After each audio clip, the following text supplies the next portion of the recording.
Hello, this is Sarah from Frühlingskabine Microfarm, and today we're going to show you our garden. Our space is 13 feet by 22 feet, so we've got a few different plantings in here. This is cilantro that's starting to flower. It will go to seed and we'll collect all the seeds. The seeds will be coriander, or we can plant it for more cilantro in the fall. We have a few volunteer tomato plants, so these will probably be some sort of heirloom larger tomato. We have parsley that Cammie accidentally planted. We have some younger beets and some older beets. They're 2 weeks apart. So these are early wonder beets. These larger ones are about ready to harvest, and these will be ready in about 2 to 3 weeks.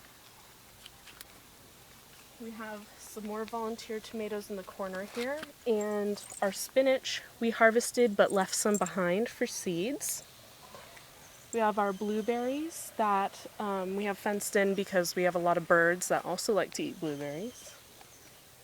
And then we have our broccoli is just starting to develop heads. These are Calabrese broccoli. And we also have the red mammoth cabbage that's starting to form heads also. Here we have a bed of paprika peppers, and none of them have started to flower yet. They're a little behind because we started from seed, not from plants. And then behind our cilantro that you saw just a minute ago, we have leeks. And those aren't nearly sizable enough to harvest yet, but hopefully they will be soon. As you can see, we are using the square foot gardening method. So we're using 4-foot beds, and then each 1 square foot has a different amount depending on how big the plant becomes. So cabbage will be 1 per square foot, where our carrots here will be 16 in a square foot. So here we have both Danvers half-longs, and we also have these French carrots, and I'll pull one out for you to show you the difference.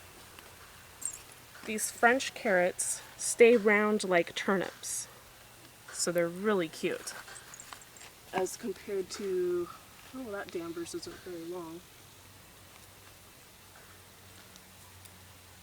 This Danvers half-long is still twice as long as the French carrot. So this is our bed of onions. We have half of the bed filled with bunching onions, you know, the green onions that you chop up into soups and things like that.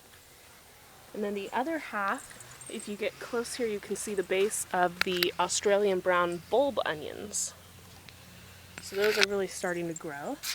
The only thing we didn't have come up this year were our eggplants. Our eggplant bed is pretty sparse. These are the only 2 things that came up for eggplants. So now we know that eggplants aren't easily grown in our area.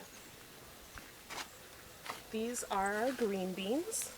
We have 2 different kinds. We have contender beans and also purple wax beans. So that should give us quite a variety. The purple ones will look purple until you cook them, and then they'll turn green. These are our Flamingo Swiss chard. And the bees really seem to like that right now. The other thing that didn't come up very well, you can see 2 little plants together right there, are our West Indian gherkins. And then over here on the end I just planted butternut squash for winter. Ooh. Those bugs eat